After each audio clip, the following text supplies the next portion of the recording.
Hello guys, welcome to Watching Time. Finally, I have for review here, just arrived today after a very long wait, my Ming watch. So I suppose if you're following me on this video and you like it, please remember to ring the bell, to leave your comments and to subscribe, because I'm constantly putting new materials, new reviews. I have lots of reviews of my watches, and today I wanted to review the new addition to my collection.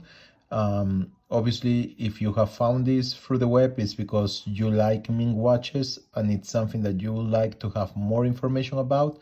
So today we are going to review at last my finally arrived Ming 18.01. This is the first diver model that Ming has released. So I wanted to go through it a little bit with you guys, to give my impressions, to give a little bit of my opinion on what I think about it. The waiting list for it was around a year and something. Waiting list. It's not really a waiting list, the waiting time actually, because Ming, since it was created, and let's discuss a little bit about Ming. It was created in 2017 by a photographer, watch enthusiast, Ming Thierry. He founded, together with other people, the Ming watch company, and they have been producing watches that are aesthetically nice, different from others, and as enthusiasts they wanted to produce something also that was, of very high quality, with let's say a low budget or expenses reduced to the minimum, so that also the price is accessible, but also to offer something different from what are the normal offers, and with a little bit of a touch from someone that is a watch collector, a watch enthusiast, and also have an eye for photography.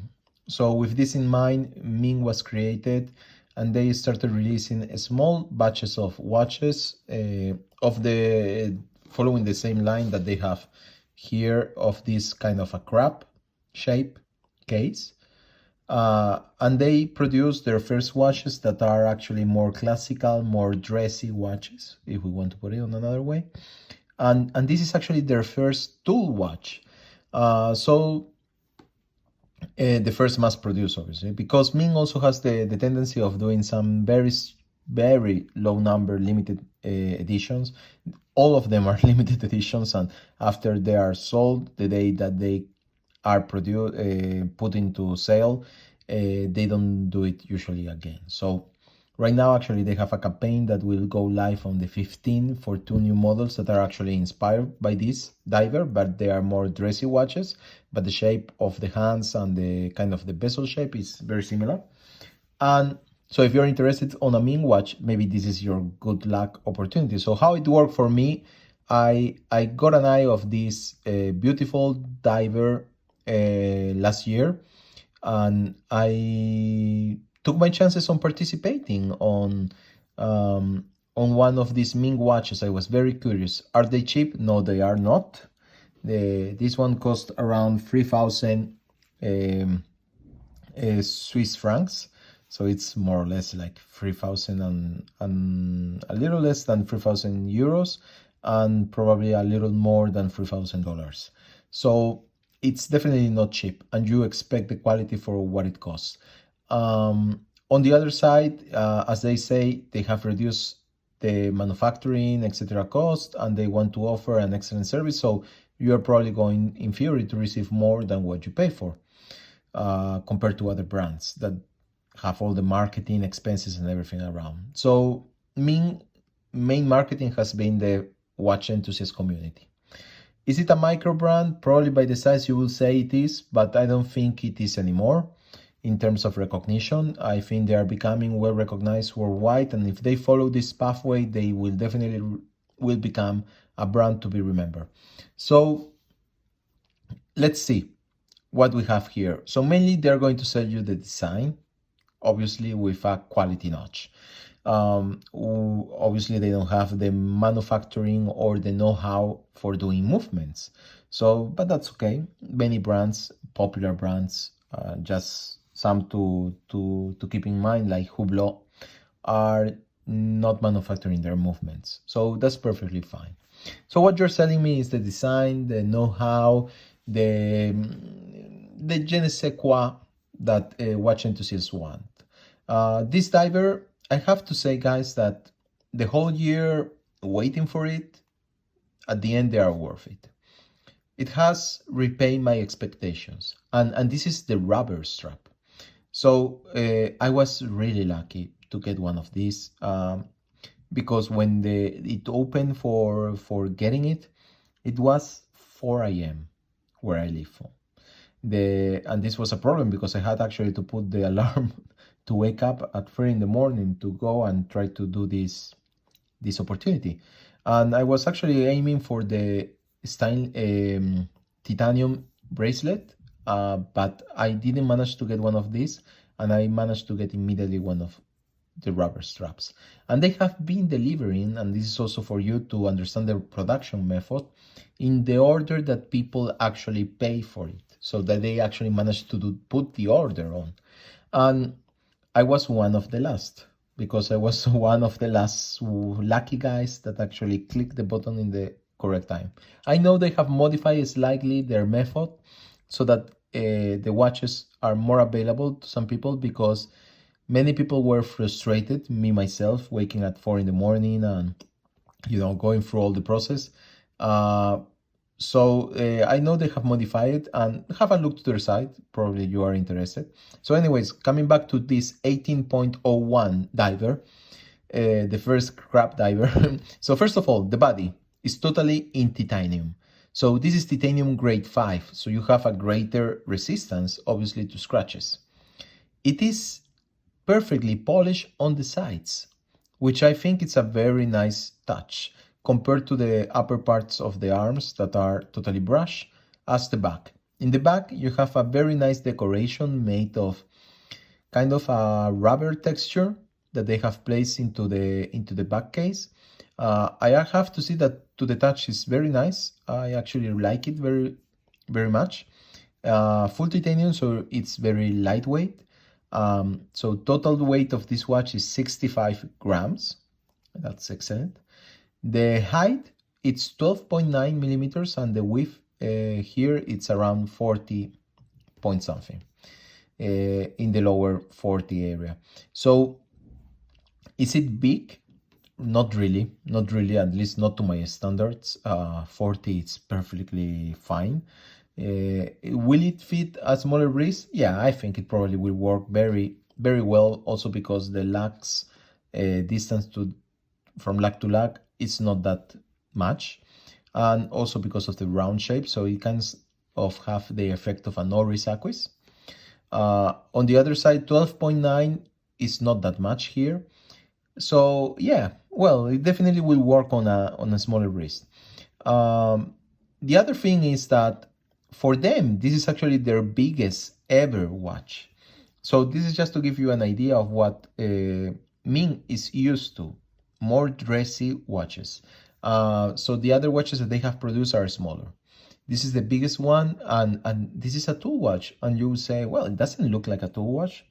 Well, it actually has the requirements to be a diver watch. It is 1,000 meter, 1 kilometer depth resistance. And that's excellent for the case shape, for the size, for the characteristics. They have included in the crown, which is very nicely operated, an orange ring, as you have seen, that if you don't screw it down, it's visible, so you know that it's not tightened in the correct manner. What else do we have of interest here? And I found very unique to the brand, the bezel, first of all.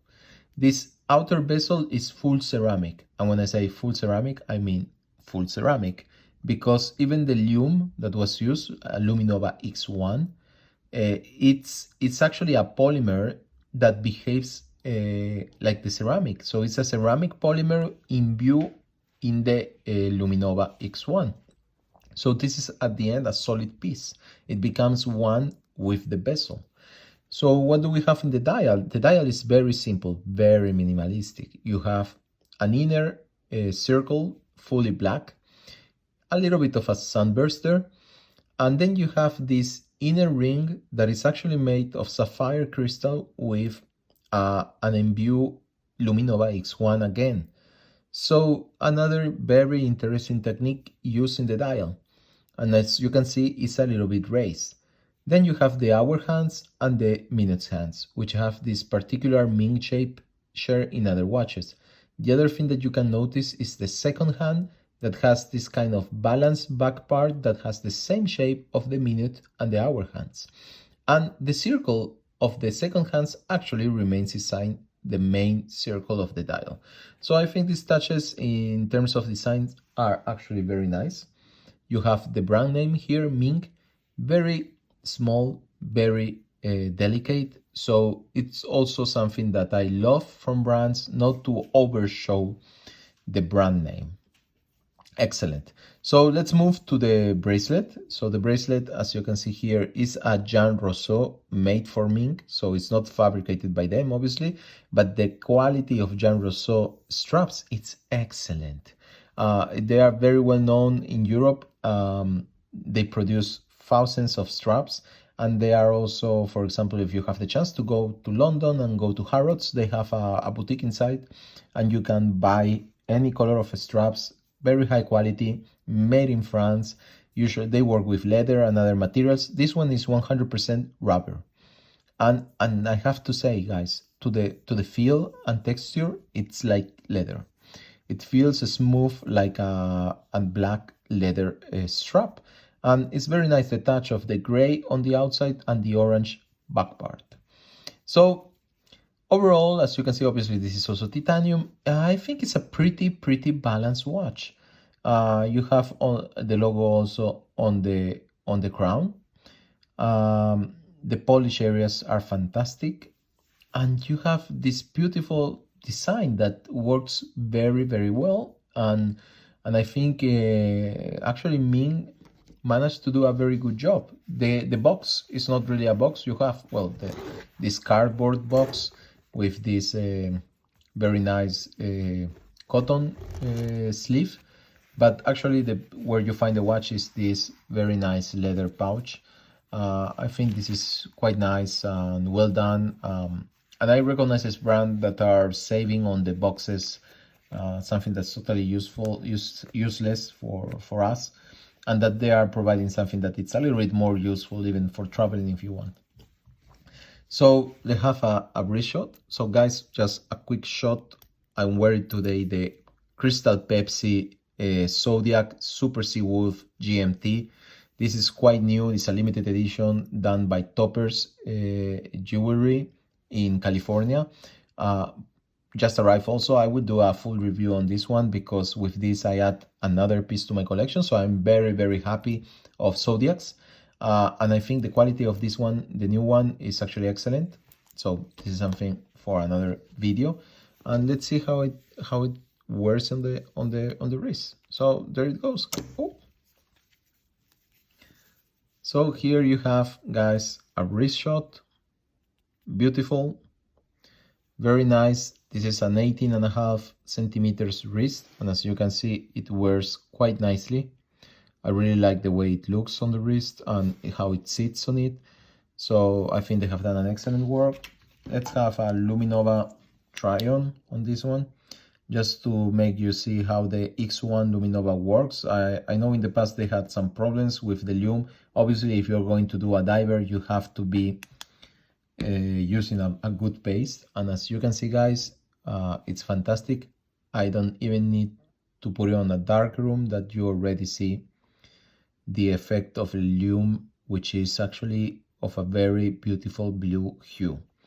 So guys, I hope that you like this video. I know it's a little bit longer than the usual, but I wanted to give my impressions on a brand that I feel myself lucky to own one and to actually share with you my point of view.